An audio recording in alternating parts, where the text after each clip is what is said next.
franktalks.com. This program does not represent the views of this station and may be considered offensive to some listeners. This program may contain mature subject matter, including frank discussions of controversial topics. It is intended for mature, open-minded audiences. Discretion is highly advised. This program is entirely independently produced by and is copyrighted by Frank. It is broadcast here under license. Hi, I'm Frank, because I have to be. And you're listening to Frank Talks, Pleasures and Lifestyles.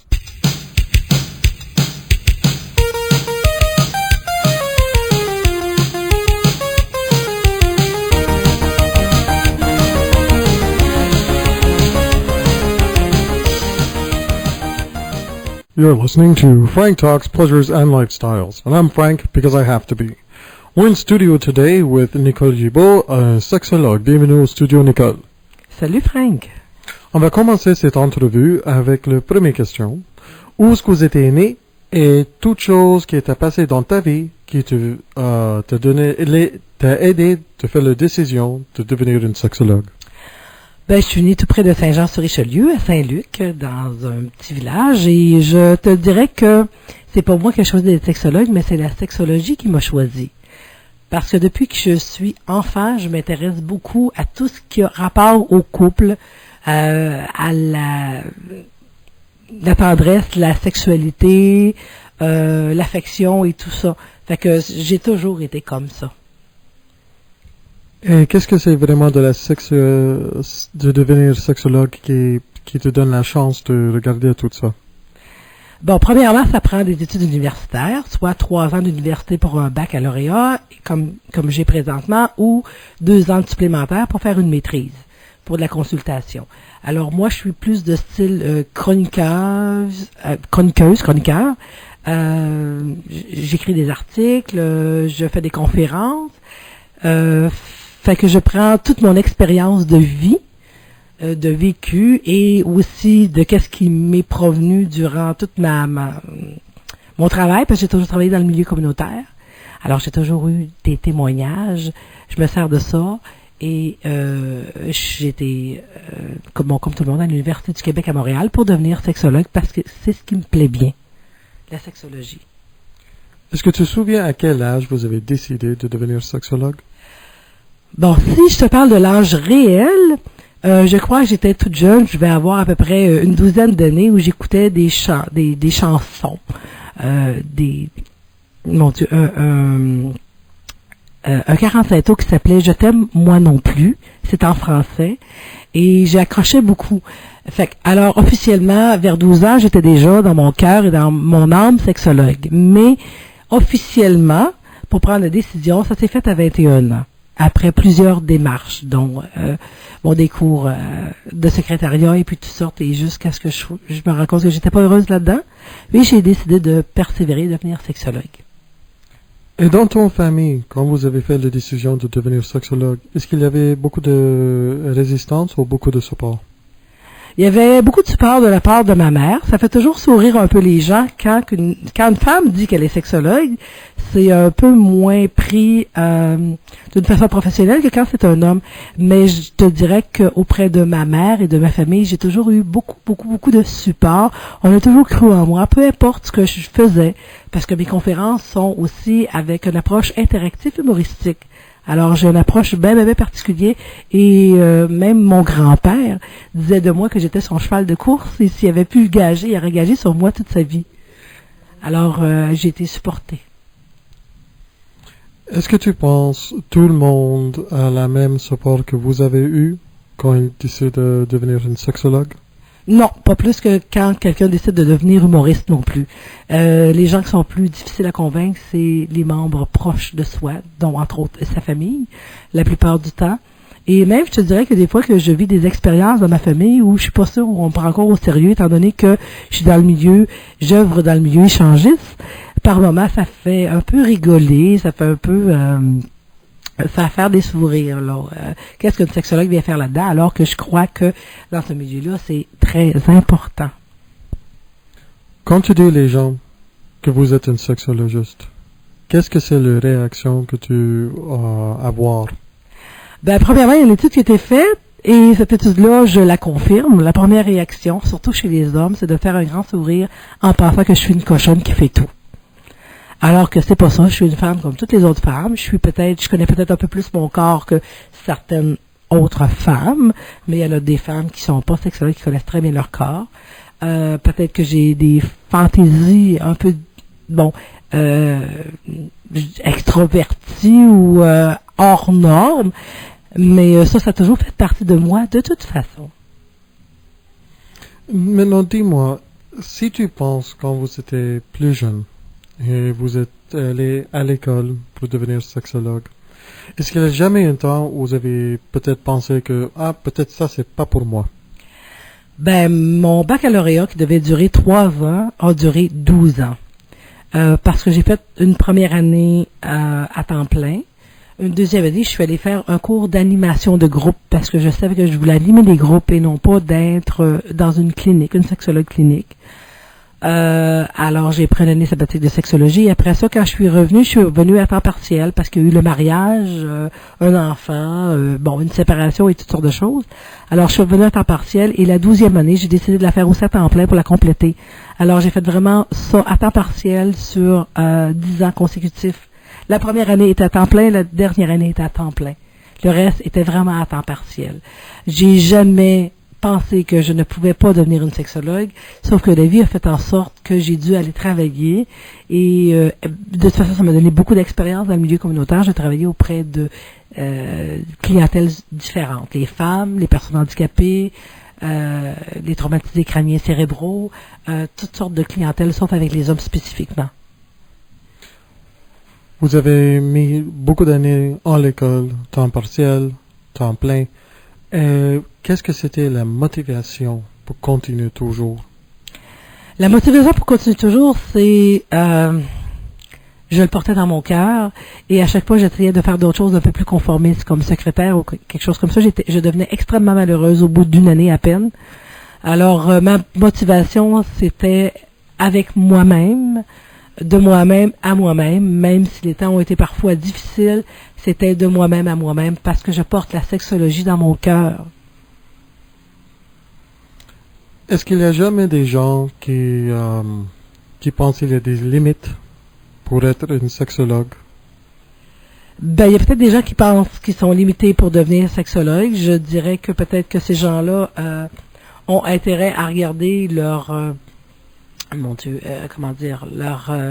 leur vie se dérouler devant eux, puis avoir vraiment quelle est leur mission. Il y a des gens qui ont des missions différentes, et moi, la mienne, c'est celle de devenir sexologue, et c'est inscrit en lettres d'or dans le fond de mon cœur. Alors, les gens qui pensent avoir des limites, il faut prendre des renseignements, il faut voir avec l'université, il faut voir si on peut rentrer sur l'expérience pertinente.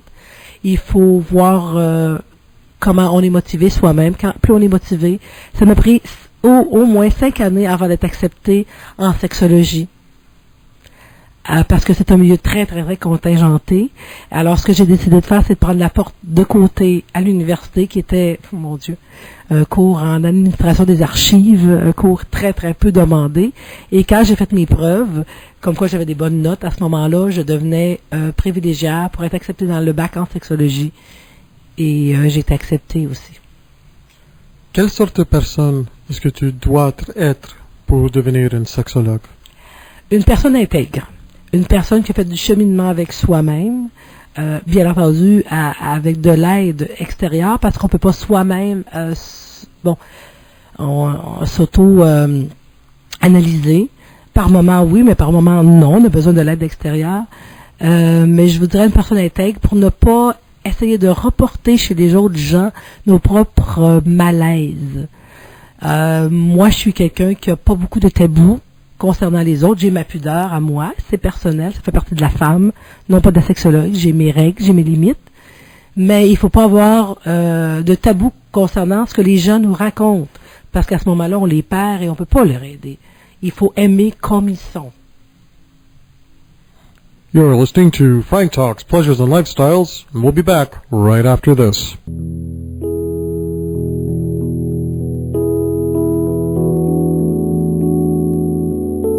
Bienvenue à Frank Talks Pleasures and Lifestyles, Frank Talks Plaisir et Mode de Vie, un extrait d'intérêt.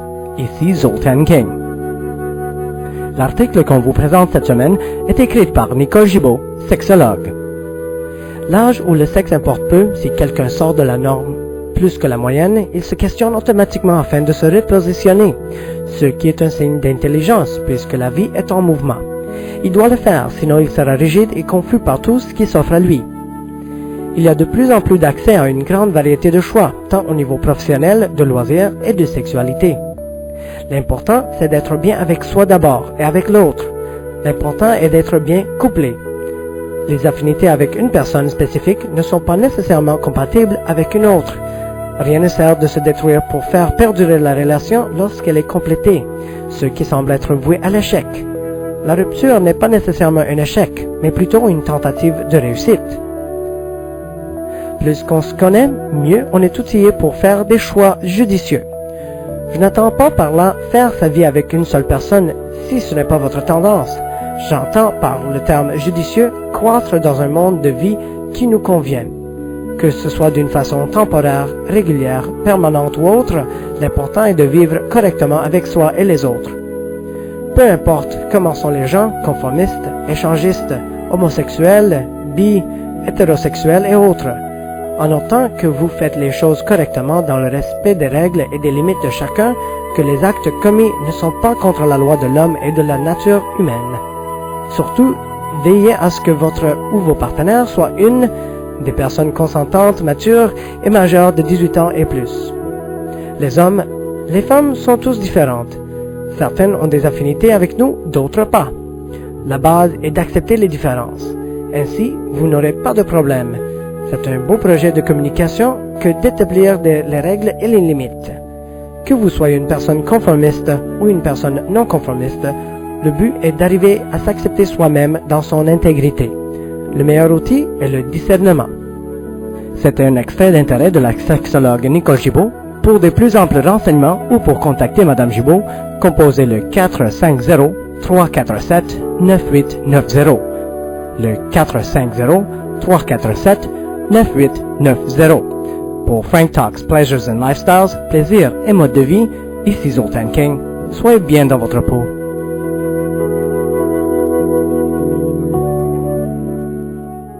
Frank Talks is sponsored in part by Everything Out of Her Mouth is a Test, a man's guide to the emotional needs of women. Ladies, do you want the man in your life to understand you on your level? Do you want your man to be able to listen to and address all of your emotional needs? Show him how much you really want your relationship to be the best it can be. Everything Out of Her Mouth is a Test makes a perfect gift. The book, written by a man, for men, is endorsed by every woman that reads it. This book is a guide for men to understand exactly what a woman means when she speaks. Is that worth changing your life forever? Buy this book at franktalks.com now.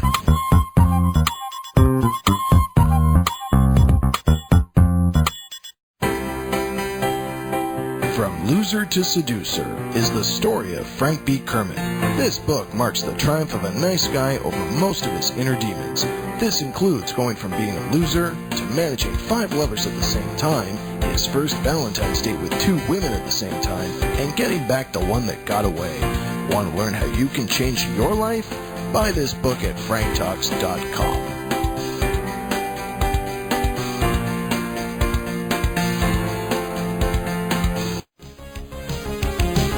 Tune in to Frank Talks Pleasures and Lifestyles on this station for the most eclectic ensemble of interview guests ever produced. It's honest Frank approaches, trusted professional conduct, and timely taboo topics. From swing clubs and artists to sex workers and alternative lifestyles. Frank Talks is making the world a better place, one interview at a time. He's Frank because he has to be. Check local program listings for times and details. You're listening to Frank Talks Pleasures and Lifestyles, and I'm Frank because I have to be. Nous sommes en studio aujourd'hui avec Nicole Gibault, une sexologue. Bienvenue une autre fois au studio, Nicole. Merci, Frank. Dans la dernière partie, vous avez parlé des limites. Chaque fois que tu rencontres quelqu'un de nouveau, il faut mettre des limites parce que de son réaction que vous êtes une sexologue. Maintenant, dans n'importe quelle profession, il y a toujours des obstacles qu'il faut rencontrer. Et ma question à toi, c'est qu'est-ce que sont les obstacles pour les personnes dans la profession de sexologue? Ben, il y a des obstacles au niveau personnel et au niveau professionnel. Au niveau personnel, je te dirais, qu'est-ce que j'ai à franchir comme obstacle, c'est quand je rencontre quelqu'un, surtout des hommes, quand je dis que je suis sexologue, ça a deux effets. Soit que ça les fait fuir rapidement, ça leur fait peur, ou ce que ça fait comme effet, c'est qu'ils pensent tout de suite que je suis une super cochonne puis qu'ils m'emmènent direct au lit. Ça fait partie des mythes des sexologues féminins qui ont à subir de cette formule-là. Là. Fait je dois composer avec ça. Et moi, j'ai décidé de pas dire que je travaille dans un autre milieu, mais bien celui-ci. J'ai rien à cacher à personne. Fait que je compose avec ça et j'accepte ça correctement. D'abord, c'est les deux extrêmes. Où ils sont trop peur de te parler, ou ils te pensent te porter au lit tout de suite, c'est ça? Ça peut ressembler à ça. C'est pas nécessairement qu'ils ont peur de me parler, mais c'est la blague vient rapidement, les discussions sont très ouvertes rapidement, puis des fois c'est pas toujours approprié, des fois c'est même à la limite vulgaire ou ça manque de galanterie là, à la limite, parce que ça peut être très touchant par moment. Puis il y a même des gens qui vont essayer de me toucher rapidement. Alors il faut quand même se respecter et mettre les limites d'une façon claire et nette. Est-ce que tu penses, parce que vous êtes une sexologue, ils pensent que vous êtes pas humaine? Ben, ils pensent que je suis humaine, mais je sais pas s'ils pensent que je viens d'une autre planète ou quoi que ce soit, mais je le sais que le métier de sexologue est pas assez bien connu, malheureusement, parce que la sexologie, c'est pas juste de régler les problèmes sexuels des gens, c'est régler aussi toutes les difficultés émotives et affectives. Alors, on fait plus large et c'est là que les gens ont un petit peu peur, surtout les hommes, mettons, que je peux côtoyer. C'est au niveau de la difficulté de l'engagement, je dirais, je sais pas à quel niveau exactement, mais ça peut déranger à quelque part. Ils se sentent agressés ou je sais pas comment ils peuvent se sentir, mais moi c'est ce que je vis dans ma vie professionnelle. Aussi, je suis dans un milieu non conformiste, alors c'est pas toujours si facile que ça aussi, faire des rencontres adéquates et correctes. Est-ce que tu trouves, quand tu dis les personnes que vous êtes une sexologue, qu'il y a plusieurs personnes qui sont pas confortables avec vous après ça? Non, je dirais pas ça. Je dirais dans un premier temps, ça peut gêner, comme si j'étais capable de lire dans leur cerveau, leurs fantasmes ou ils ont été trompeurs ou pas. Mais étant donné que je suis d'une nature assez communicatrice, ben ça prend pas de temps où on arrive à converser de la pluie du beau temps aussi. Quand il y a des moments appropriés pour parler, il y a des moments de sexologie, des moments appropriés pour faire des blagues, il y a des moments appropriés aussi pour parler d'autres choses. Alors c'est ça que je dois remettre sur carte. Table sur carte. Carte sur table, excuse. L'autre question que j'ai pour vous, est-ce que tu penses que c'est différent pour un homme qui est un sexologue et pas pour une femme qui est un sexologue? Ben oui, c'est différent. Premièrement, il y a très peu d'hommes qui sont sexologues. Ils sont en minorité.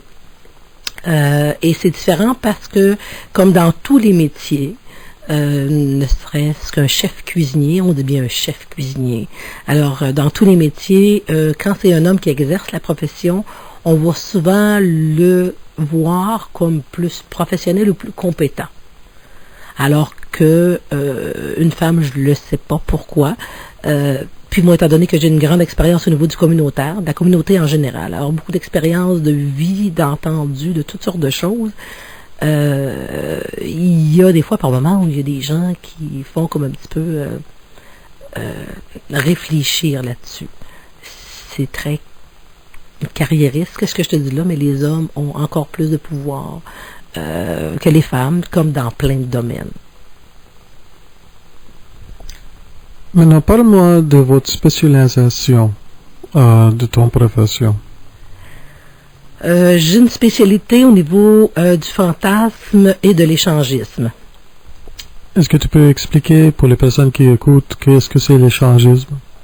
L'échangiste, c'est en anglais, c'est swingers. L'échangiste, c'est des gens qui se rencontrent dans des lieux spécifiques pour faire des échanges de couple qui sont pas nécessairement échanger automatiquement leur partenaire, mais que c'est sur un continuum qui est de 0 à l'infini, dans le sens où il y a beaucoup de couples qui viennent et qui sont exclusifs entre eux, mais qui viennent pour se stimuler mutuellement. Alors le milieu échangé, c'est très, très ouvert et très large par rapport aux fréquentations. Qu'est-ce que les gens vivent dans ce milieu-là? Pourquoi l'échangisme et la fantasme c'est une spécialisation pour vous? C'est arrivé comme un petit peu curieux. Dans un premier temps, ça a été un hasard que je tombe sur le président de l'Association des échangistes, qui s'appelle Jean Hamel, que tu connais d'ailleurs, tu as déjà fait une entrevue avec. Et on a parlé de son bébé qui était le Montréal Sexy Boat. Et puis il me disait que ce serait intéressant s'il y avait une sexologue qui pouvait venir côtoyer les gens, voir comment ça fonctionne au niveau de l'échangiste. Alors, ça fait 5 ans que je fais ça. Je suis la seule. Et j'ai tout de suite aimé le milieu. J'ai adoré le milieu au départ. Je trouvais que c'était des gens honnêtes entre eux. Qui savent où ils s'en vont, naturellement. Au lieu d'être un couple trompeur, je vois un couple échangiste. Alors, pour moi, c'est beaucoup plus agréable à comprendre et à dealer avec quelqu'un qui est échangiste qu'un trompeur. Avant tes expériences de connaître les personnes qui sont vraiment échangistes, combien d'études est-ce que vous avez fait sur les échangistes pendant que vous étiez en l'école? Pendant que j'étais à l'école, j'ai pas vraiment fait d'études à ce niveau-là, parce qu'il n'y a pas grand écrit. Les écrits qui sont souvent en anglais. Malheureusement, je ne parle pas anglais, je ne lis pas l'anglais. Les études qui ont été faites datent de très, très, très longtemps. Mais j'avais toujours une espèce de tendance à étudier des comportements humains qui seraient comme le syndrome de la corde au cou. Pourquoi les gens ont de la difficulté à s'engager? Pourquoi les gens ont de la difficulté à rester en relation de couple? Pourquoi tout ce remue-ménage-là qu'on vit présentement de divorce et de séparation? Et là, ça me fait réfléchir que les gens se parlent pas assez. Ils se séparent. Il y en a qui s'aiment plus, ça va de soi. Il y en a qui vivent des violences, ça va de soi. Mais il y en a qui se séparent juste parce qu'ils ont envie de vivre des expériences multiples. Alors que je trouve ça aberrant. Ils pourraient les vivre avec leur partenaire, les expériences. Et à ce moment-là, ça fait une complicité de plus. Et non pas une lourdeur dans le couple. Dans ton opinion professionnelle, sexologue, est-ce que tu penses que l'échangisme peut sauver un mariage? Absolument. Pas tous les mariages. Pas tout. Il faut faire attention. Pour arriver chez les échangismes, il faut être en santé. Il faut que ce soit un couple en santé de prime abord qui respectent et qui se font confiance, qui mettent leurs règles, leurs limites et qui sont vraiment ensemble. Il y a des couples, oui, qui m'ont confié que ça a sauvé leur mariage, dont entre autres une dame à un moment donné qui m'a dit ça devenait super plate avec son mari, et quand elle est arrivée chez les échangistes, elle a tout de suite compris qu'elle était bicurieuse, pas bisexuelle, bicurieuse, c'est momentané. Alors elle s'est mise à aimer les femmes, puis son mari, naturellement, il n'a pas haï ça qu'elle aime les femmes, et il y avait 2 femmes au lieu d'une, alors ils trouvaient ça magnifique. Fait que eux autres, ça leur a sauvé de la routine du quotidien. Ça fait, je pense, après 22 ou 23 ans de mariage. Il y en a d'autres qui arrivent, puis si le couple fonctionne déjà pas bien, c'est pas une bonne place. Il faut pas aller là. C'est pas une place pour se reconquérir. Il faut vraiment, vraiment, vraiment être bien en couple pour aller là. Encore une fois, dans ton opinion professionnelle comme sexologue, s'il y a un couple qui écoute cette émission, qui pense d'essayer de l'échangisme, qu'est-ce que c'est une bonne place pour commencer? Où est-ce qu'il peut commencer?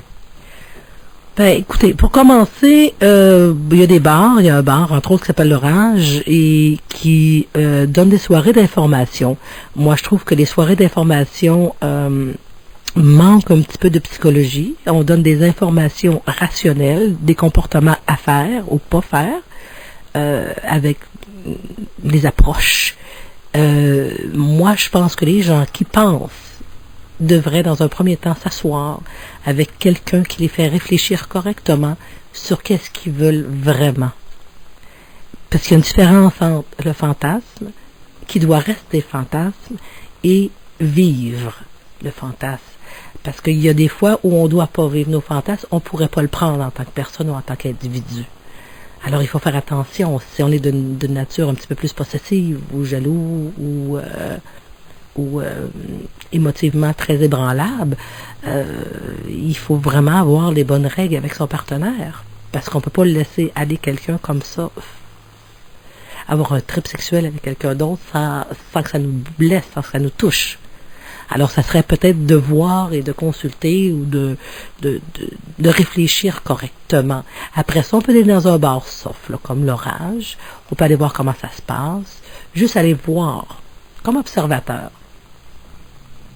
Et l'été, il y a les bateaux échangistes, un petit peu plus corsés, là, parce que tout se passe sur le bateau. Alors, on voit beaucoup de choses. Mais, bon... Mais l'Orage est à Montréal, fait qu'il y a des gens qui sont plus loin que ça. Mais dans un premier temps, réfléchir, en tout cas, ça c'est vraiment la première affaire à faire, c'est de réfléchir très en profondeur sur qu'est-ce qu'on veut, qu'est-ce qu'on veut pas. You're listening to Frank Talks Pleasures and Lifestyles, and we'll be back right after this.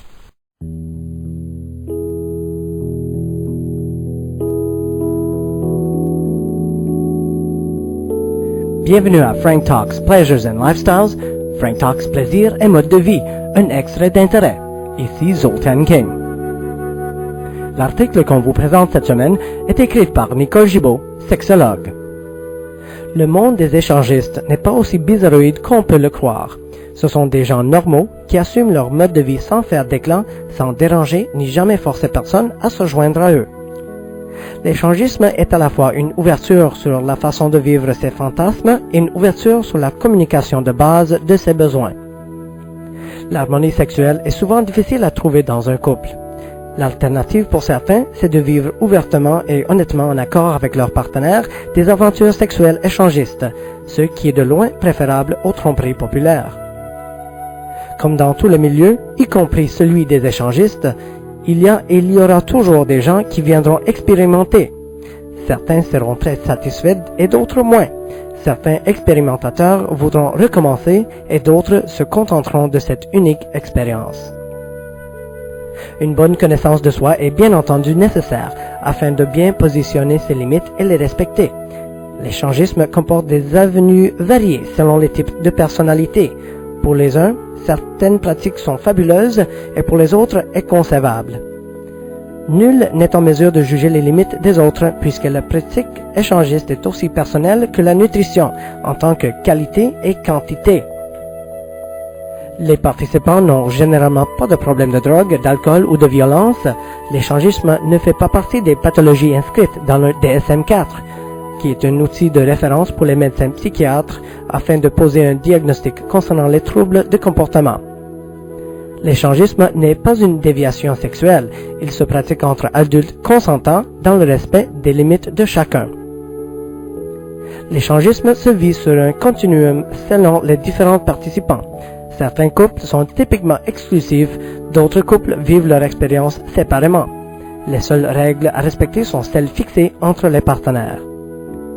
Il y a des situations où le tableau d'humain qui se dresse devant nous est aussi gracieux qu'une toile de Léonard da Vinci ou aussi franc qu'une toile de Renoir. En tant que sexologue, j'approuve cette pratique, tant et aussi longtemps qu'elle convient aux deux personnes à l'intérieur du couple. Je la désapprouve si elle se joue de manière unilatérale à l'intérieur du couple. Allez donc, amusez-vous, protégez-vous et vivez pleinement ces moments de plaisir tant qu'ils vous conviendront. C'était un extrait d'intérêt de la sexologue Nicole Gibault. Pour de plus amples renseignements ou pour contacter Madame Gibault, composez le 450-347-9890. Le 450-347-9890. Pour Frank Talks Pleasures and Lifestyles, plaisir et mode de vie, ici Zoltan King. Soyez bien dans votre peau. Frank Talks is sponsored in part by Everything Out of Her Mouth is a Test, a man's guide to the emotional needs of women. Ladies, do you want the man in your life to understand you on your level? Do you want your man to be able to listen to and address all of your emotional needs? Show him how much you really want your relationship to be the best it can be. Everything Out of Her Mouth is a Test makes the perfect gift. The book, written by a man, for men, is endorsed by every woman that reads it. This book is a guide for men to understand exactly what a woman means when she speaks. Is that worth changing your life forever? Buy this book at franktalks.com now.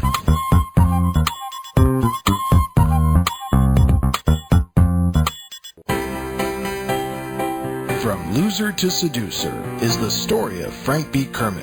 This book marks the triumph of a nice guy over most of his inner demons. This includes going from being a loser to managing 5 lovers at the same time, his first Valentine's date with 2 women at the same time, and getting back the one that got away. Want to learn how you can change your life? Buy this book at franktalks.com.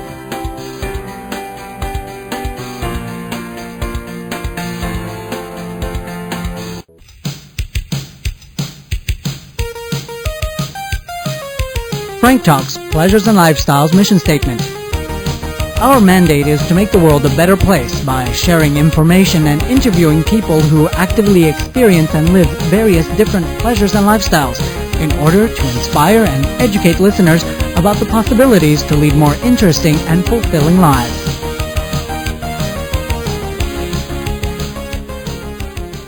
You're listening to Frank Talks, Pleasures and Lifestyles, and I'm Frank because I have to be. Nous sommes dans le studio avec Nicole Gibault, une sexologue. Bienvenue d'une autre fois dans le studio, Nicole. Merci encore. On va continuer cette entrevue avec la prochaine question. Qu'est-ce que sont les sacrifices pour devenir et pour être une sexologue? Beaucoup de travail, dans mon cas de la persévérance. Bien entendu, le travail universitaire, c'est pas de tout repos tout le temps. D'aimer faire ce qu'on fait, d'aimer travailler, ce qu'on travaille. Les sacrifices, pour devenir sexologue, moi, ça n'a pas été un gros sacrifice, mis à part les études, là, d'aller à l'université, de revenir, et le voyagement et puis tout ça, composé avec la famille, mais c'est le travail. C'est le travail. Dans l'autre côté de cette question, qu'est-ce que sont les plaisirs dans la profession de sexologue? Le travail! Beaucoup de plaisir. Moi, j'aime ça, j'adore ce que je fais. J'adore communiquer ce que je connais. J'adore aider les gens, ne serait-ce qu'un petit peu. Ça me fait toujours plaisir de faire. Alors, les plaisirs sont immenses, les plaisirs sont agréables. Quand ça fait sourire les gens, quand je disais tantôt, ça fait sourire les gens, ben c'est vrai que ça fait sourire les gens et ça aussi, ça fait plaisir, à quelque part. Une autre question. Vous avez beaucoup de projets. Vous écrivez beaucoup d'articles. Tes articles sont dans les journaux, dans les librettes, aussi sur le Internet. Et tu fais aussi des conférences. Parle-moi un peu de tes conférences et tes articles. Bon, ben mes articles maintenant, il y avait un journal qui avait mes articles à c'était aux 2 mois. Maintenant, bon, ça a été remplacé. Moi, je trouve que c'est parfait d'évoluer. Alors, je me promène sur Internet, dans des journaux papier, et mes conférences que je donne, c'est une première. C'est des conférences qui sont interactives avec les gens. Alors, les gens peuvent poser des questions instantanément pendant qu'on fait la conférence sur les sujets précis. Comme la dernière conférence que j'ai faite sur 6 sujets. Et les gens me posaient des questions au fur et à mesure. Alors, on a défoncé le temps d'1h30. Mais les gens étaient toujours là, présents, contents. C'est super agréable. Puis mon approche est très humoristique. Alors, ben, ça fait partie de moi aussi. J'en ai parlé un peu tantôt. Alors, pour moi, c'est de dédramatiser certaines situations que pour des gens trouvent dramatiques. On règle rien en conférence, mais on apprend des choses d'une façon agréable et confortable. Est-ce que tu peux parler de certains sujets de ton conférence? J'ai traiter de la profession sexologue, dire qu'est-ce que c'est un sexologue. Un sexologue, à quelque part, c'est quelqu'un qui fait de la psychologie, de la sociologie, de la philosophie. On couvre plein de domaines. Alors, j'ai parlé de la profession sexologue. J'ai parlé des mythes de la sexualité au féminin. J'en ai parlé tantôt. Un petit peu. Il y a 4 mythes principaux de la sexualité au féminin, qui les sexologues filles, c'est des cochonnes, ou sont des femmes parfaites, ou ils sont des hôtesses. On mélange, on pense à des hôtesses, ou c'est quelqu'un qui est cordonnier mal chaussé. En anglais, je ne sais pas comment dire, mais en français, c'est quelqu'un qui arrive un pépin au niveau affectif ou quoi que ce soit, on dit « Ah, tu savais pas ça, toi. » C'est comme si on devait tout savoir. C'est faux. Un médecin pogne la grippe de temps en temps. Hein? Fait que c'est pareil comme nous. Maintenant, une autre question. Si quelqu'un te veut contacter, qu'est-ce que c'est le meilleur moyen de contacter? Bon, on peut essayer de me trouver sur Internet. Je ne sais pas si c'est directement annoncé dans la Toile du Québec, ou on peut m'appeler directement chez moi, dans mon bureau. Qui est chez moi, c'est dans le 450-347-9890. Et j'ai une adresse Internet qui peut être communiquée aussi, qui est le n.gibault-sexologue @commercial-sympathico. Maintenant, ça c'est une question que je demande à tout le monde.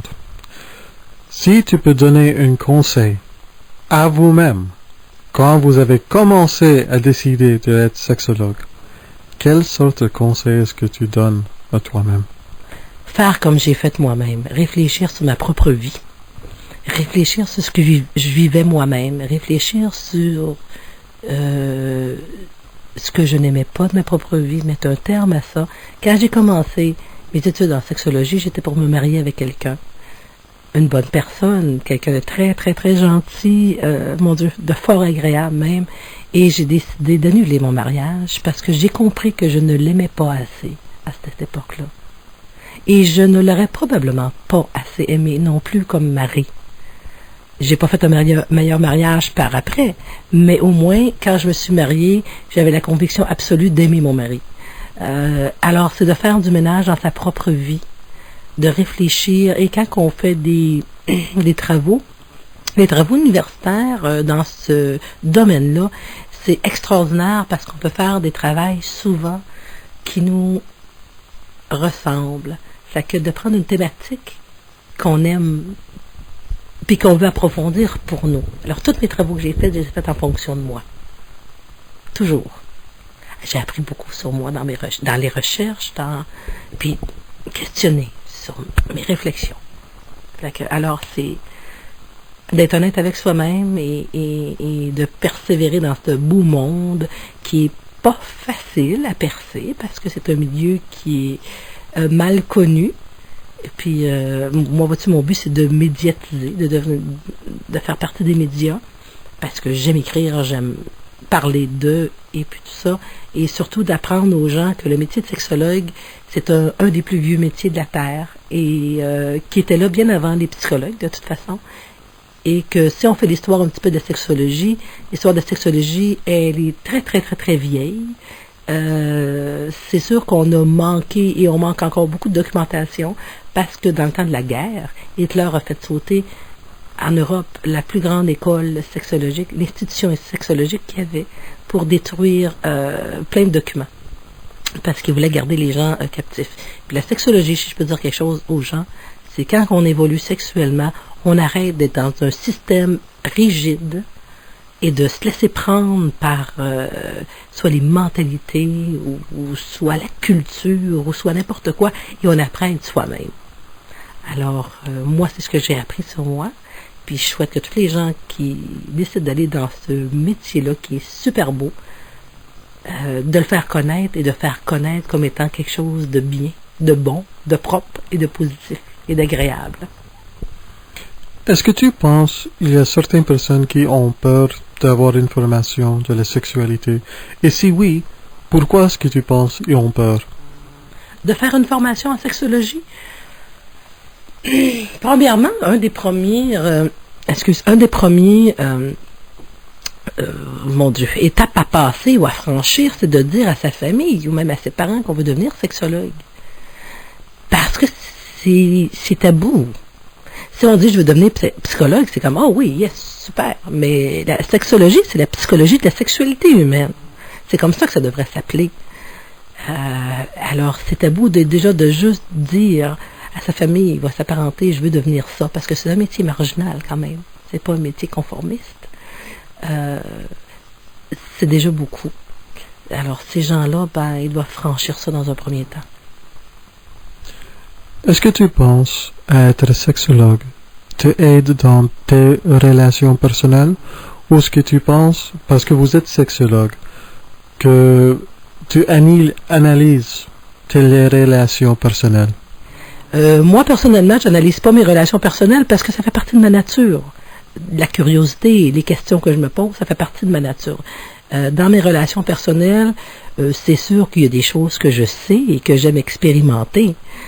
Mais par contre, quand on parle d'affectif ou d'émotif, moi, j'ai pas les réponses à ça, même au contraire, moi, quand ça fonctionne pas, je vais consulter. Parce que je peux pas avoir des réponses quand c'est moi qui est dedans l'événement. Alors, je crois aux consultations, je crois que quelqu'un peut nous aider à faire le ménage. J'essaie le moins possible de mélanger ça. C'est sûr que, comme je dis tantôt, si j'ai une connaissance de quelque chose, je vais en faire part, bien entendu. Mais autrement, non. Je dirais que je suis un petit peu plus aiguisée que les autres, des fois, de temps en temps. Là. Il y a des questions qui me viennent plus, c'est sûr, parce que j'ai les connaissances qui viennent avec. Mais non, quand je suis dans une relation personnelle, je laisse aller ma relation personnelle. Qu'est-ce que sont tes aspirations pour le futur? Professionnellement, l'école, le travail, et aussi personnellement. Bon, professionnellement, mes aspirations sont d'écrire un livre sur l'échangisme, mais vu par une femme, pour être vu d'une femme sexologue, mais une femme d'abord. Je suis une femme avant tout. De percer les médias. Toujours, c'est mon but ultime. De continuer à faire un bon travail, comme je le fais là, de toujours voir à ce que mon fils grandisse bien autour de moi et bon, toute ma petite famille. Et d'un point de vue personnel, d'être capable de rencontrer quelqu'un qui soit capable, mon Dieu, comment dire, de vivre à mes côtés avec ma profession et même parfois dans un milieu échangiste. Alors, ça va prendre quelqu'un qui est assez ouvert et en même temps quelqu'un avec qui on discute assez pour mettre les règles et les limites, parce que moi aussi j'ai des règles et des limites. Et je peux être blessée comme n'importe quel humain. Alors, j'ai des règles et des limites. Alors, ça va me prendre quelqu'un qui est très ouvert, assez cultivé, qui a de la bonne répartie, un bon sens de l'humour, puis en tout cas, à la grâce de Dieu. Alors, dans le futur, professionnellement, c'est que ça y a le mieux tout le temps au niveau des médias. Et pour personnellement, ma petite vie de famille, puis mes petites affaires avec mon petit quelqu'un, ça va faire bien mon affaire. Est-ce que tu veux retourner à l'école? Oui, je vais retourner à l'école. Je vais aller faire un projet de maîtrise. Mais là, tu vois, j'ai appris dernièrement que je dois faire des cours complémentaires parce que mon bac est trop vieux.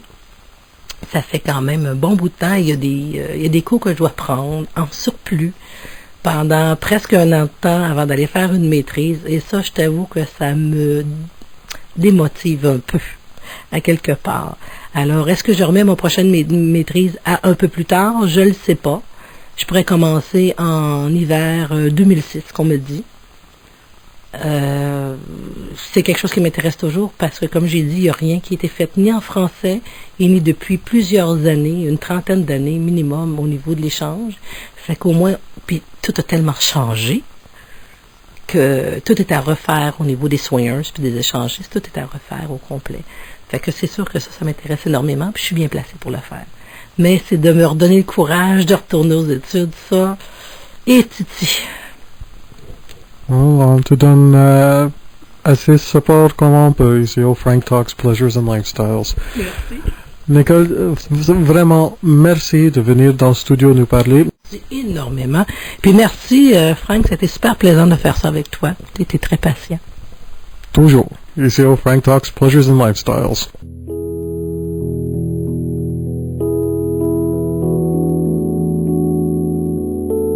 Bienvenue à Frank Talks Pleasures and Lifestyles, Frank Talks Plaisir et mode de vie, un extrait d'intérêt. Ici Zoltan King. L'article qu'on vous présente cette semaine est écrit par Nicole Gibault, sexologue. Qu'est-ce que le fantasme? Le fantasme est une réalité plus ou moins consciente. C'est un produit de l'imaginaire où le sujet accomplit un ou plusieurs de ses désirs. Attention, vous pouvez réaliser vos fantasmes en restant dans la légalité où les actes sexuels sont permis. Certains fantasmes sont réalisables et ne laissent aucune sexuelle dommageable aux individus ou aux couples fantasmiques. Par contre, il y a aussi des fantasmes qui découlent de la névrose qui requièrent des suivis avec les professionnels de la santé mentale puisqu'ils peuvent mettre en danger leur vie et ou celle des autres. Il y a une différence entre déchirer une paire de bas de nylon et étrangler quelqu'un. Le fantasme érotique a un rôle important dans notre vie sexuelle. Il stimule notre créativité, éveille le désir, augmente l'excitation et le plaisir, facilite l'orgasme et l'érection, explique Michelle Campbell, sexologue, psychologue. Il permet aussi de briser la monotonie, de donner accès à des plaisirs interdits.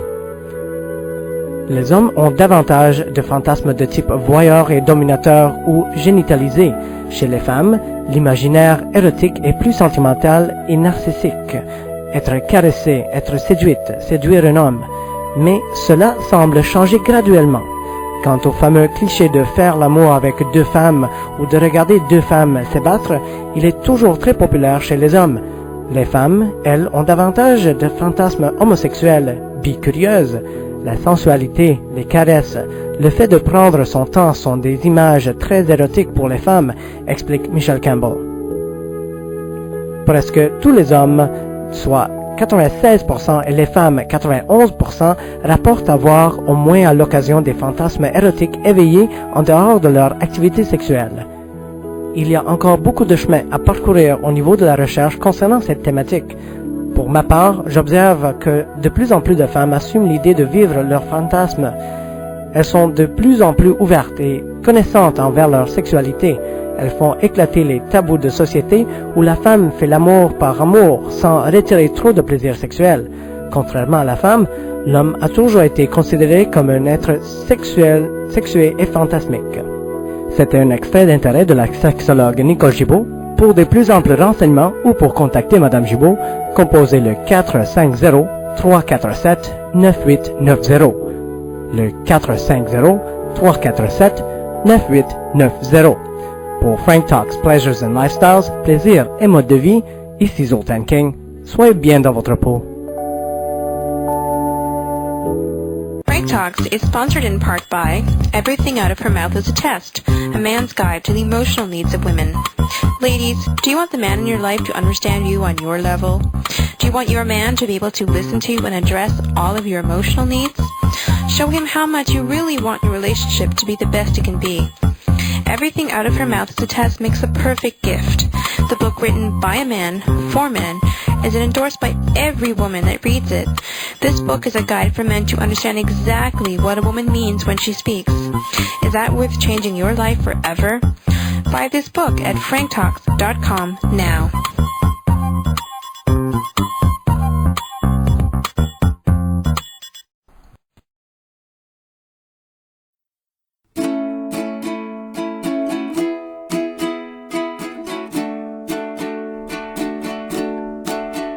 If you need help with your relationships, my buddy Frank, he's got some tips.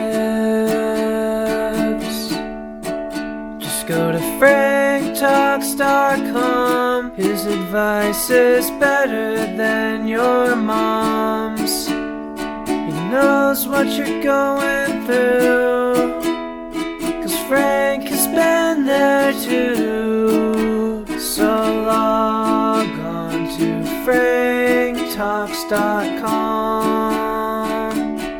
franktalks.com. Need help with love, sex, dating, or relationship issues?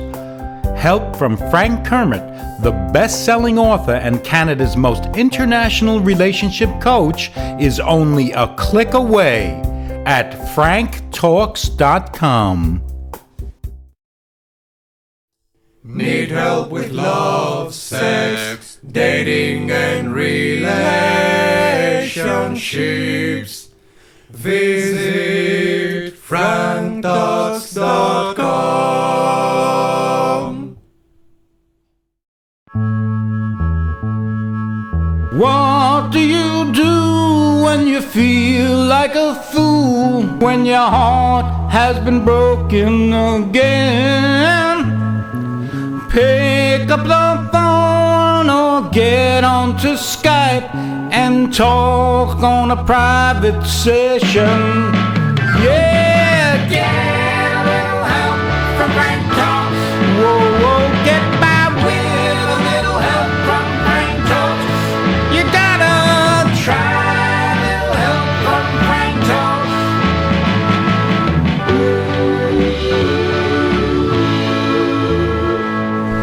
What do you do when your love goes away? Try coaching one-on-one. How do I sign up to turn things around? Just sign up at franktalks.com. Yeah, get by with help from Frank Talks. I get by with little help from Frank Talks.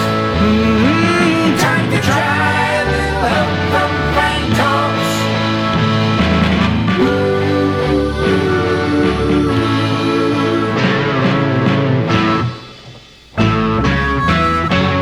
Does it cost a lot of money? It's the best rate going around. Could it cost a lot of money?